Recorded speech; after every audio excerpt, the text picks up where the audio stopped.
civil rights advocacy group Human Rights Writers Association of Nigeria Huriwa has called for the sack of Minister of Justice and Attorney General of the Federation Abubakar Malami for playing politics with the demand by the Federal Bureau of Investigation (FBI) to extradite suspended Deputy Commissioner of Police Abba Kyari to United States to face prosecution over fraud allegations.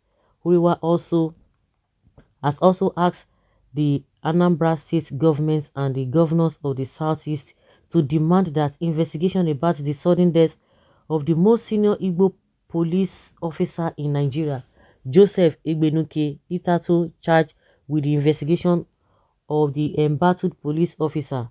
We are not pointing accusing fingers on anyone in particular, but the interest generated by a section of federal government officials on the case of Abba Kyari and the crude determination by these officials to frustrate any talk of extraditing their beloved super cop shows that some desperate agents, even working independent of the accused persons, may have masterminded the death of DIG Joseph Igbenuke. So his death should be investigated independent of the police or government, since both the police and federal government are in collusion to undermine the entire legal process of extradition application, Uriwa said in a statement shared to Platinum Post by its national coordinator Emmanuel Onwubiko on Sunday. The rights group said that the alleged plot by Malami to save Kyari from facing criminal prosecution for alleged money laundering by writing a second and contradictory advice has rubbished what is left of the international image of Nigeria, and the world will view Nigeria as a criminal empire. If President Muhammadu Buhari has any honor left in his administration, then he must sack Abubakar Malami with immediate effect or leave him in office, and surely his government has gone down in history as that which sabotaged the constitution and the principle of rule of law to massage their ethnic and tribal egos and interests, the group said. Uriwa further stated that the second contradictory opinion by Malami, which attempts to free the police officer, shows that all the while that the Minister of Justice and by extension the federal government has never planned to hand over the disgraced police officer to the Federal Bureau of Investigation, but were simply deceiving gullible Nigerians. The rights group said the vote faced by the Attorney General was a confirmation of the alarm raised last week, stating that all the while the government does not want to extradite the indicted police officer Abba Kyari to the US, even with the abundance of evidence allegedly linking him to several crimes of advanced fees fraud allegedly masterminded by Hush Puppy. Okay, wonder next can never end. Huriwa said although the current administration may get away with this clear case of covering up for someone they see as their errand boy, but in the long term, the image of Nigeria will suffer near irreparable damage of distrust due to its mess the Attorney General has created. Recall that Uriwa had on March 5th alleged that the AGF and some northern political forces were on a conspiratorial mission because as long as Kyari is facing charges in Nigeria, he cannot be extradited to the United States based on the extradition treaty between Nigeria and the United States. The group quoted the law thus: Attorney General of the Federation, however, has the power to refuse extradition.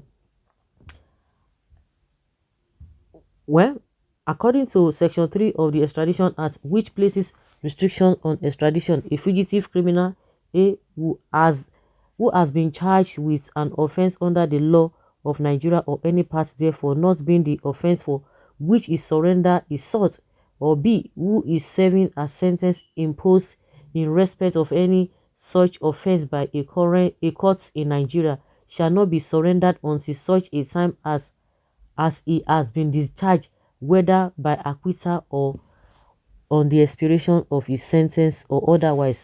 Uriwa added, apparently it will seem that either the AGF is not even aware that the NDLA, which is an agency under his ministry, has filed charges, or he knew and is still authorized filing of extradition application, even when aspects of the extradition treaty between Nigeria and US says no extradition will happen if the accused person is facing same or another charge or charges at the same time of filing the extradition application.